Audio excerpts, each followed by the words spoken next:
What's going on, people? My name is Billy Liar and welcome back to what the OGs of you will know as the OG set.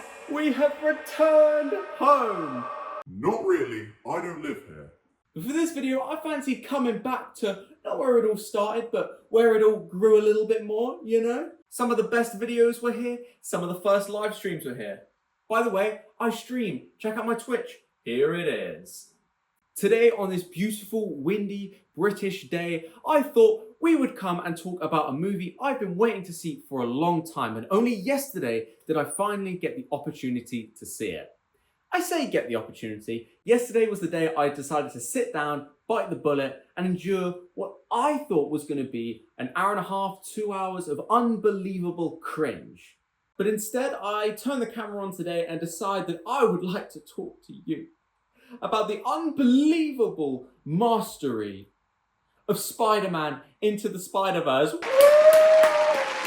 Sit my ass on the fucking Bandwagon! Safe to say, before we get into this absolute glaze session, there are spoilers ahead, okay? Spoilers, massive spoilers, and we're not doing a pop breakdown because I assume you've seen it, because who hasn't? Going into this movie, okay, why did I think it was going to be a cringe fest? Well, it's a cartoon. I think there's a bit of a stigma tied to cartoons and animation in general. I thought it was just going to be a bit for kids, this and that. Even though I love Star Wars Clone Wars, that's also animated. That's just fucking peak, and nothing's ever come close to that anyway. Till now, maybe. But no, I just thought it was going to be like, you know, the power of friendship, carry Spider-Man through. I thought it was going to be the same story we've heard 1,000 times. And you know what? It kind of was about the power of friendship, and it kind of was a story we've been told before, but it was so awesome. Here's why. First of all, you can't talk about Spider-Man Into the Spider-Verse without acknowledging the beauty of what was on screen. Every second, this art style that was used for this movie was, to say easy on the eye, would be a gross misuse of the word? What was I going with that? Would be a gross understatement. This is, I'm going to say it, probably the best looking film I've ever seen. It was the art style, it was the colouring, it was the fact that it was shot in 24 frames. I say shot, it was animated in 24 frames per second. Now, any of my gamers out there will know if you tried to play a game on 24 frames per second, you would sooner put your head in the oven than endure a further 5 minutes doing that rubbish. But for a movie like Into the Spider-Verse, it gave it this slight chop. I mean, I'll put a couple clips on screen throughout this video, I'm sure, and I'll put it next to something that was more like 30 frames or 60 frames. You'll see the difference. It gives it that slight chop, which adds to this real comic book feel the film had.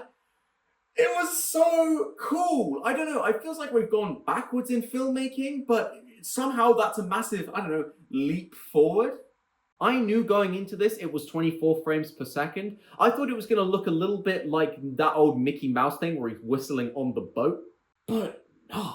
Oh my god, it was just so beautiful. The movie had this amazing way as well of keeping this real comic book feel by when an explosion happened. They weren't afraid to put like a pow or a bang on screen, which is a real callback to some of the OG superhero movies like the old Batmans and stuff like that. But it also reminded you that this really is a comic book you're watching on screen.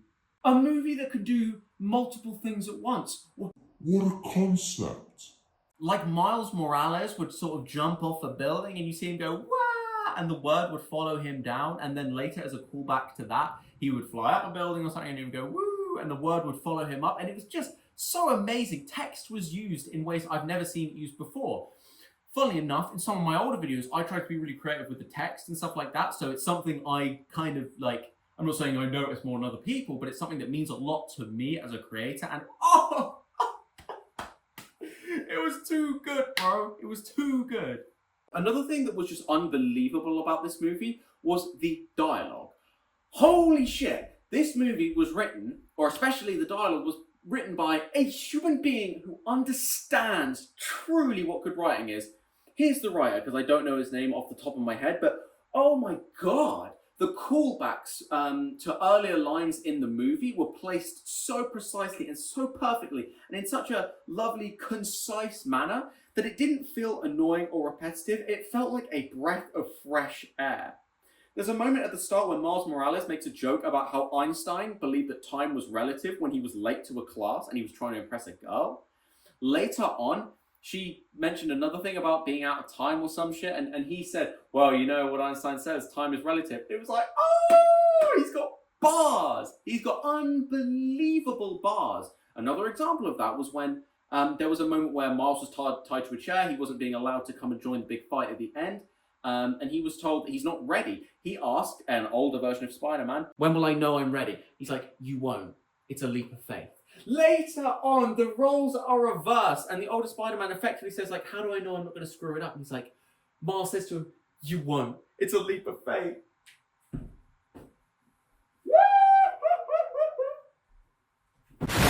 It was so hype, man. It was so hype.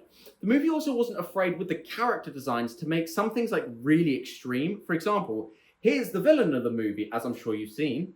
His shoulders are massive, his head is tiny, his body is huge, his legs are small. But it gives across the message of who the villain is. He's a brute. He's supposed to be massive. It's a comic book. If it was live action and he was that size, I would have shot myself. But it's not. It's a comic book. So you can be extreme with these things. So awesome.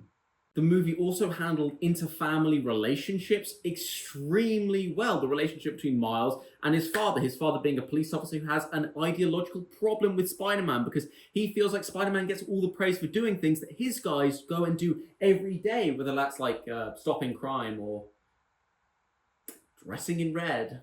Also the relationship between Miles and his uncle, who's sort of the darker version of his father, who obviously turns out to be a semi-twist villain that comes good and then self-sacrifices at the most important moment. You were not disappointed with the development of any character. Every character was like suitably realistic. Maybe I could have had a little bit more of Miles' mum. Could have also had a bit more of your mum, buddy. But I just don't think there was really a necessary place to squeeze her into the story a bit more. You got her character, and her character was developed really well in the small amount of time she was on screen.